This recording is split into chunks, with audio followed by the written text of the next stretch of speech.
Hello everyone. तो इस video में हम 25-21 का पार्ट 23 देखेंगे। अगर आपने पहले के पार्ट्स नहीं देखे तो उनका लिंक आपको डिस्क्रिप्शन में मिल जाएगा।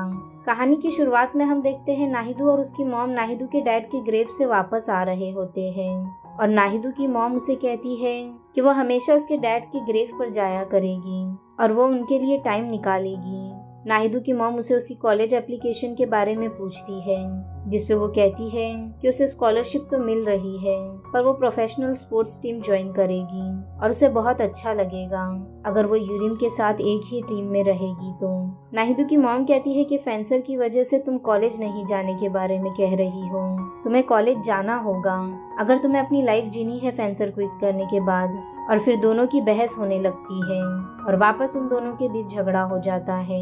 अब नेक्स्ट सीन में जहाँ नाहिदू यूरिम से पूछती है कि क्या वो कॉलेज जाएगी, यूरिम उसे कहती है कि फेंसिंग में मिलने वाली सैलरी बहुत अच्छी है और मुझे पैसे कमाने की ज़रूरत है और जब बात पैसे कमाने की हो तो अब्रॉड जाना बेस्ट है। नाहिदू यूरिम से कहती है कि फिर भी पैसों के लिए नेशनैलिटी चेंज करना अच्छा नहीं लगता। यूरिम नाहिदू से पूछती है कि क्या वो कॉलेज ज्वाइन करने के लिए सोच रही है, जिसपे वो कहती है कि हाँ, उसकी मॉम चाहती है कि वो कॉलेज जाए। तभी उनकी कोच उनकी एक स्टूडेंट यीजी पे चिल्लाती है कि वो बार बार एक ही बात ना लाए कि वो फेंसिंग क्विट करना चाहती है, जिसपे यीजी कोच से कहती है कि उसने बहुत सोच समझ के उसे ये कहा है कि वो ऐसा करना चाहती है, लेकिन कोच उसे चिल्लाती है। वो उसे कहती है कि मैं आगे फिर कभी ये बात नहीं सुनना चाहती। यीजी यूरिम और नाहिदू से कह रही होती है कि वो कोच कह रहे हैं फेंसिंग मेरे लिए नहीं है, वो क्विट करना चाहती है, पर वो उसकी बात सुन नहीं रहे। नाहिदू यूजी से पूछती है क्या वो सच में क्विट करना चाहती है। यीजी कहती है मुझे लगता है कि मैं बस जिम में टाइम पास कर रही हूँ और मैं अब थक चुकी हूँ, मुझे बहुत घुटन फील हो रही है। नाहिदू और यूरिम यीजी को समझाते हैं, वो कहते हैं कि वो मिलके कोई हल जरूर ढूंढ लेंगे। अब इसके बाद हम देखते हैं जीवोंग बैगेजिन से मिलने उसके ऑफिस जाता है, जहाँ जीवोंग बैगेजिन को नाहिदू की सिंगल फोटो देता है गिफ्ट के तौर पर, क्योंकि बैगेजिन की हेल्प से ही जीवोंग यूरिम को प्रपोज कर पाया है। इसके बाद बैगेजिन घर पर टीवी में न्यूज देखता है, जिसमें दिखाया जा रहा होता है कि कैसे एक क्रिमिनल ने जो टी शर्ट पहनी हुई थी जब वो अरेस्ट किया गया था, वो टी शर्ट टीनेजर्स में एक ट्रेंड बन गया है। अब जीवोंग वैसे ही टी शर्ट पहन के स्कूल जाता है, जहाँ सभी स्टूडेंट को वो बहुत कूल और ऑसम लग रहा होता है। अब इसके बाद हम देखते हैं नाहिदू की कोच उससे पूछ रही होती है कि आज यीजिन क्यों नहीं आई। नाहिदू उन्हें बताती है कि वो क्लास गई है और वो सच में बहुत सीरियस है और वो फेंसिंग क्विट करना चाहती है। नाहिदू कोच से कहती है कि वो उसे प्लीज क्विट करने दें। कोच उसे कहती है कि यीजिन फेंसिंग में अच्छी नहीं है और उसने कोई इम्प्रूवमेंट भी नहीं की, जिस वजह से उसे फेंसिंग अब अच्छी नहीं लगती।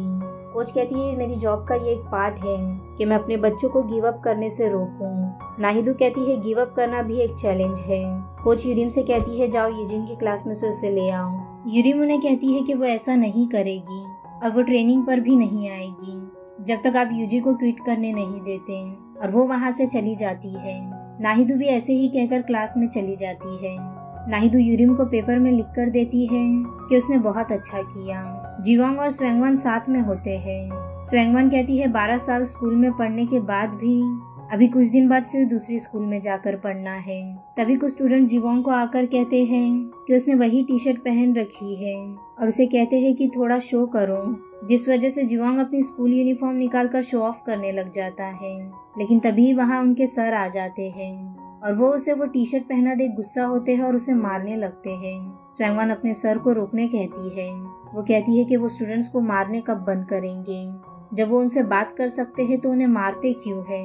स्वैंगवान सर से कहती है कि आपको पता नहीं स्टूडेंट्स को मारना या पनिशमेंट देना अलाउड नहीं है, जिसपे उसके सर कहते हैं ठीक है तो वो पुलिस के पास जाएं और उनके अगेंस्ट रिपोर्ट करें। स्वैंगवान अपने सर के सामने ही पुलिस को कॉल करके उनकी रिपोर्ट कर देती है।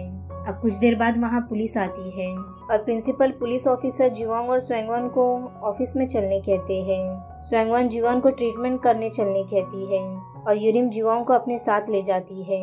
ऑफिस में सर कहते हैं कि उसने क्रिमिनल जैसी टी शर्ट पहनी थी, तो क्या मैं उसे बैठ के देखता, जिसपे स्वैंगवान उन्हें कहती है कि वो उससे बात भी तो कर सकते थे पर वो उसे हमेशा मारने लगते हैं, जिसपे सर कहते हैं ऐसे बच्चे बातों से नहीं मानते। स्वैंगवान उनसे कहती है जो बच्चों को आप मारते हैं तो क्या वो आपकी बातें सुन लेते हैं। सर स्वैंगवान से कहते हैं कि मैं हमेशा तुमसे अच्छे से रहा क्योंकि तुम्हारे ग्रेड्स अच्छे होते हैं। स्वैंगवान कहती है हाँ, उन्होंने इसलिए उसे कभी कुछ नहीं किया क्योंकि वो क्लास में टॉप करती है। प्रिंसिपल स्वैंगवान से कहती है कि तुम्हें नहीं मारा गया ना, तो फिर तुम क्यों इस बात को बढ़ा रही हो। स्वैंगवान प्रिंसिपल से कहती है कि मेरी लाइफ बस काम से काम रखना नहीं है, मैं ऐसे नहीं जीती। पुलिस ऑफिसर स्वैंगवान से कहते हैं कि उसने रिपोर्ट की है पर वो कुछ नहीं कर सकते, ये सब स्कूल अथॉरिटी मैनेज करती है। स्वैंगवान कहती है कि मतलब स्टूडेंट्स कुछ नहीं कर सकते, चाहे उन्हें इतना मारा जाए कि उससे खून निकलने लग जाए। पुलिस ऑफिसर भी टीचर के सपोर्ट में ही होते हैं, जिस वजह से स्वैंगवान को बहुत गुस्सा आ रहा होता है। अब वहीं बैगजिन अपने पुराने ऑफिस गया होता है जहां वो ट्रेन हुआ करता था। वहां उसे उसका एक दोस्त भी मिलता है जो उसी ऑफिसर से बात कर रहा होता है जो स्वैंगवान के कॉल करने पर स्कूल में गया होता है। ऑफिसर रिपोर्टर को बताता है कि कैसे एक स्टूडेंट जिसका नाम स्वैंगवान है उसने अपने टीचर्स के अगेंस्ट रिपोर्ट करवाई है क्योंकि उन्होंने स्टूडेंट्स को मारा है। ये सब बातें बैगजिन भी सुन रहा होता है और बैगजिन स्वैंगवान को कॉल करता है पर वो उसका फोन पिक नहीं करती। वो दूसरे रिपोर्टर स्वैंगवान से मिलने जाता है। वो कहता है कि तुम ही हो ना जिसने आज पुलिस को कॉल किया था, और वो उसका इंटरव्यू लेना चाहता है। जिसपे स्वैंगवान पूछती है ये किस तरह का इंटरव्यू है। रिपोर्टर स्वैंगवान से उन सब बातों को बताने कहता है कि उसने पुलिस को कॉल क्यों किया था। स्वैंगवान कहती है अगर वो इंटरव्यू देने के लिए रेडी हो जाए तो उसकी न्यूज आएगी ना, और वो चाहती है कि लोगों को पता चले कि स्टूडेंट्स को हिट करना बैंड है, लेकिन टीचर्स ऐसा करते हैं और ये कितनी सीरियस बात है। रिपोर्टर अपना कार्ड स्वैंगवान को दे रहा होता है, तभी बैगजिन उससे वो ले लेता है और स्वैंगवान को इंटरव्यू देने के लिए मना करता है।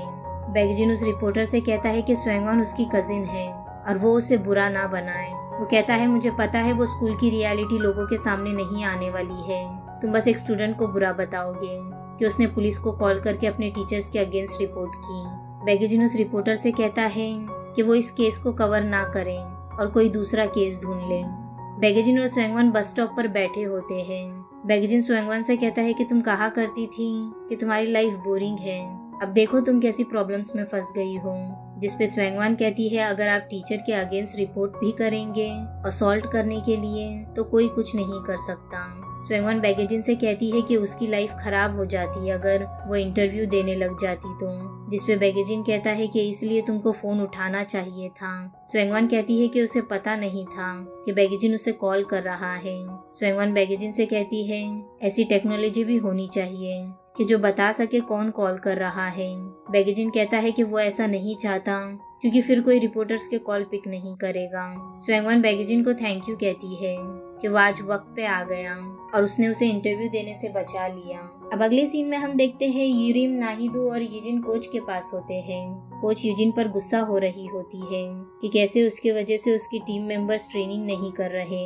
नाहिदो कोच से कहती है कि इसमें यूजिन की कोई गलती नहीं है, जिस वजह से कोच नाहिदो पर चिल्लाने लगती है।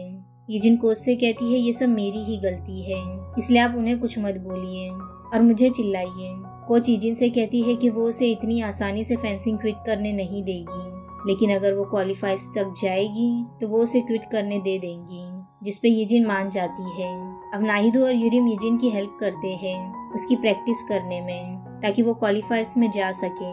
अब कुछ देर बाद स्वैंगवान, नाहिदो, यूरिम और जीवोंग टीवी पर अपनी ट्रिप की डॉक्यूमेंट्री देख रहे होते हैं, जहाँ पहले यूरिम और नाहिदो की इंटरव्यू दिखाई जाती है जिसमें जीवोंग होता है, लेकिन सिग्नल प्रॉब्लम की वजह से वो खुद को टीवी पर नहीं देख पाता। वहीं बैगजिन के ऑफिस में सब उसकी डॉक्यूमेंट्री की तारीफ करते हैं। बैगजिन बेसबॉल स्पोर्ट्स की न्यूज़ रिपोर्टिंग करने जाता है। वो जहाँ रिपोर्टिंग कर रहा होता है वहाँ बारिश हो रही होती है, जिस वजह से उसने जो भी न्यूज़ डायरी में लिखी होती है सब फैल जाती है और उसे कुछ समझ नहीं आता। फिर भी बैगजिन ने वो सब याद कर लिया होता है और वो बहुत अच्छे से न्यूज़ रिपोर्टिंग करता है। अब बैगजिन नाहिदो का होटल में वेट कर रहा होता है, तभी वहाँ एक फॉरेनर आता है जो फ्रेंच में बैगजिन से कहता है क्या उसने उसका सूटकेस देखा है, पर बैगजिन को उसकी बातें समझ नहीं आ रही होती और ना ही होटल के किसी स्टाफ को फ्रेंच आती है। तभी नाहिदो वहाँ आती है और उस फॉरेनर से फ्रेंच में बात करने लगती है। वो जो कह रहा होता है वो होटल स्टाफ को बताकर उसकी हेल्प करती है। बैगजिन नाहिदू को फ्रेंच बोलता देख काफी शॉक होता है। बैगजिन नाहिदू से पूछता है कि तुम्हें फ्रेंच कैसे आती है। नाहिदू उसे बताती है कुछ साल फ्रेंच में अपनी मॉम के साथ रही थी, तभी ही उसने फ्रेंच लैंग्वेज सीखी थी। अब बैगजिन और नाहिदू रेस्टोरेंट में जाते हैं जहाँ बैगजिन बेसबॉल गेम की बात बता रहा होता है। तभी ही वहाँ कुछ लोग आपस में बहस कर रहे होते हैं बेसबॉल प्लेयर्स को लेके कि वो कैसे खेलते हैं, और फिर उनकी खुद ही में लड़ाई हो जाती है। नाहिदू उनसे कहती है कि वो खाना एंजॉय करें, जो टीम हारी है वो खुद अपसेट होगी। उसमें से एक अंकल नाहिदू को पहचान लेते हैं। वो कहते हैं तुम फेंसर हो ना, और उसे ऑटोग्राफ मांगते हैं।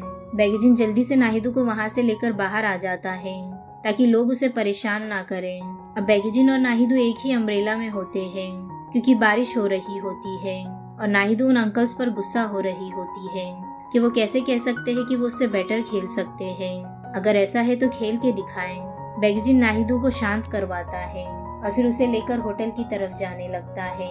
यहीं ये पार्ट एंड होता है। वीडियो पसंद आया हो तो लाइक, शेयर और सब्सक्राइब जरूर करना। मिलते हैं नेक्स्ट पार्ट में।